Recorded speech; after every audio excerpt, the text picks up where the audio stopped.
Right gang, I'm here to talk about one of the most interesting, well I lie, it's not that interesting, but it's definitely something that people are really interested in, and that is composite bonding, why it stains and what you can do about it. So bonding has become this massive buzzword. It is a treatment that's non-invasive and doesn't involve drilling down of the teeth.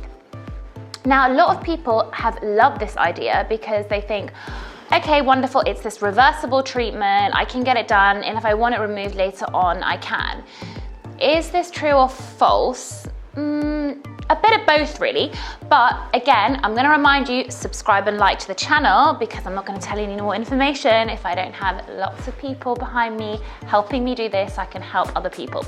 Bonding, I have discussed previously on stories and my other social media platforms, is a white filling. It has been around for ages, and this is the thing that people fail to recognize. They think it's something that's just been invented in the last 2 to 3 years. No, in fact, it's been around for 10 years or more. It's a white filling that's been used on the back of the teeth, and more recently it has developed in the way that it's produced, which means that more and more people are using it on the front teeth. In short, it's a bit like adding shellac to the nails. I came up with that term and everyone's like, now I want shellac for the teeth. It's not quite the same, but it's a resin. And the resin, which is the white filling, can be painted onto the teeth in layers. There's a difference between edge bonding and full coverage bonding, which I go on about all the time. Edge bonding is when it's just added to the edges of your teeth, and full coverage bonding is when it's added in layers over the whole surface of the tooth.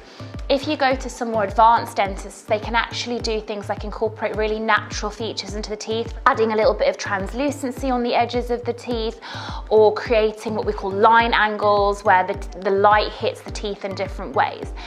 But ultimately, the way that it's placed is really, really important. So choosing the right dentist is going to have an effect on how long it lasts and how it will look after a few years. Now, bonding, in comparison to ceramic, which was the only material that was used traditionally, is much more prone to chipping and staining. Why? The reason why is because it's much more porous. So if you're having things like black coffee, red wine, you're a smoker, you are going to develop more staining between and within the composite bonding. Also, sometimes if a dentist has placed it in such a way that each layer is not done very well, there can have some cracks, and again, that staining will develop in the cracks. So it's really, really important that you understand that, because bonding isn't something that's going to last forever. In fact, it lasts about 2 to 7 years, depending on who's placed it and the other factors that we've talked about, like red wine, black coffee, smoking, etc. Now, what can you do to ensure that your bonding is looking good? Well, the day that you leave the dentist is the day that it's going to look the best, or if you have it polished, for example, a few days later or a week later, because we give it that extra shine. Then life goes on, you do things, you drink, maybe you smoke even. Anything that you do will have an impact on the bonding. So if you go to a dentist every 3 to 6 months, they can basically buffer up and re-shine the composite bonding to give it back its luster. I have composite bonding as well. Mine's been done amazingly well, but every time I get a shine, it looks even better. So you can use a water pick water flosser that blasts air and water between the teeth and helps remove the staining between the teeth, which can help make sure that your teeth look nice and fresh in between. You can also do things like use an electric toothbrush. The electric toothbrush has vibrational forces that can help dislodge any stains, any plaque, and any food between your teeth. And of course, using traditional floss or interdental brushes. Of course, it goes without saying, stop smoking if you can, because the smoke will naturally make your teeth look more stained, and the composite bonding too.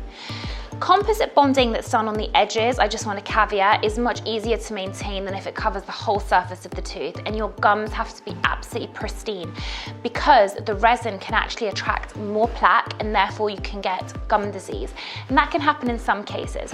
Now you have to remember, if you want to get the composite veneers removed, a drill is going to touch your teeth, and people say, but I don't understand, isn't it reversible? We never cut down the teeth in the first place.